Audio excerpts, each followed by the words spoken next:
La Sainte Bible, Louis II, introduction à la troisième épître de Jean.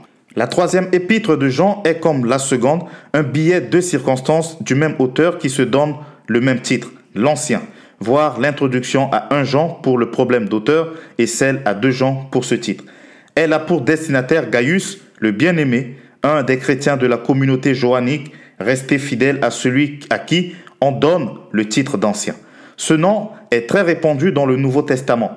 Dans le livre des Actes des Apôtres, il s'agirait d'un des compagnons de voyage de l'apôtre Paul, voir Actes chapitre 19, verset 29. Dans les épîtres pauliennes, il se rapporte à un chrétien de Corinthe qui, avec quelques autres, fait partie des chrétiens de cette église que Paul reconnaît avoir baptisé. Voir Romains chapitre 16, verset 23, 1 Corinthiens chapitre 1, verset 14.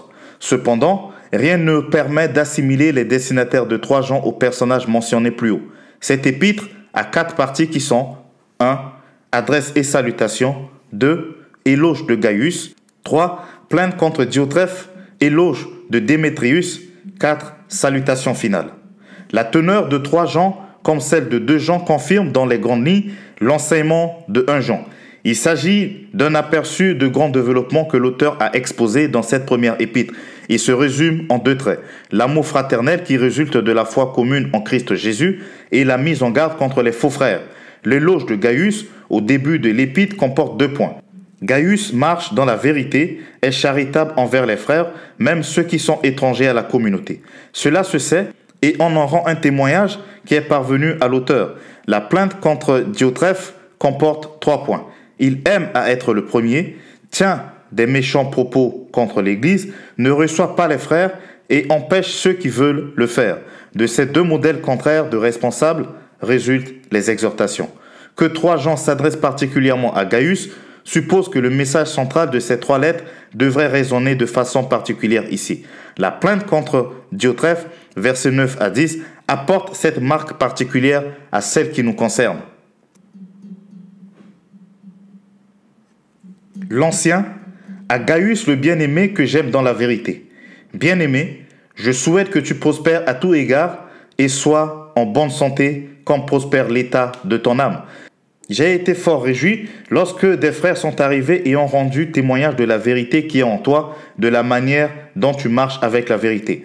Je n'ai pas de plus grande joie que d'apprendre que mes enfants marchent dans la vérité. Bien-aimé, tu agis fidèlement dans ce que tu fais pour les frères et même pour des frères étrangers, lesquels ont rendu témoignage de ta charité en présence de l'Église. Tu feras bien de pourvoir à leur voyage d'une manière digne de Dieu, car c'est pour le nom de Jésus-Christ qu'ils sont partis sans rien recevoir des païens. Nous devons donc accueillir de tels hommes afin d'être ouvriers avec eux pour la vérité. J'ai écrit quelques mots à l'Église, mais Diotrephe, qui aime à être le premier parmi eux, ne nous reçoit point. C'est pourquoi, si je vais vous voir, je rappellerai les actes qu'il commet en tenant contre nous des méchants propos. Non content de cela, il ne reçoit pas les frères et ceux qui voudraient le faire, il les en empêche et les chasse de l'Église. Bien-aimé, n'imite pas le mal, mais aime le bien. Celui qui fait le bien est de Dieu. Celui qui fait le mal n'a point vu Dieu. Tous, de la vérité elle-même, rendent un bon témoignage de Démétrius. Nous aussi, nous lui rendons témoignage et tu sais que notre témoignage est vrai. J'aurais beaucoup de choses à t'écrire, mais je ne veux pas le faire avec l'encre et la plume. J'espère te voir bientôt et nous parlerons de bouche à bouche.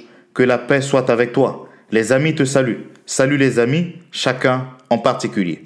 Merci d'avoir écouté cet extrait du livre de la Sainte Bible, version Louis II. Pour plus de ressources, abonnez-vous à la chaîne et partagez l'épisode au maximum afin que ceux à qui cette bonne nouvelle est destinée la reçoivent au nom puissant de Jésus-Christ, notre Seigneur et Sauveur. Vous pouvez également le retrouver ou le réécouter sur le podcast La Sainte Bible Audio sur toutes les plateformes de podcast. Je vous dis à très bientôt pour une nouvelle lecture. Que Dieu vous bénisse.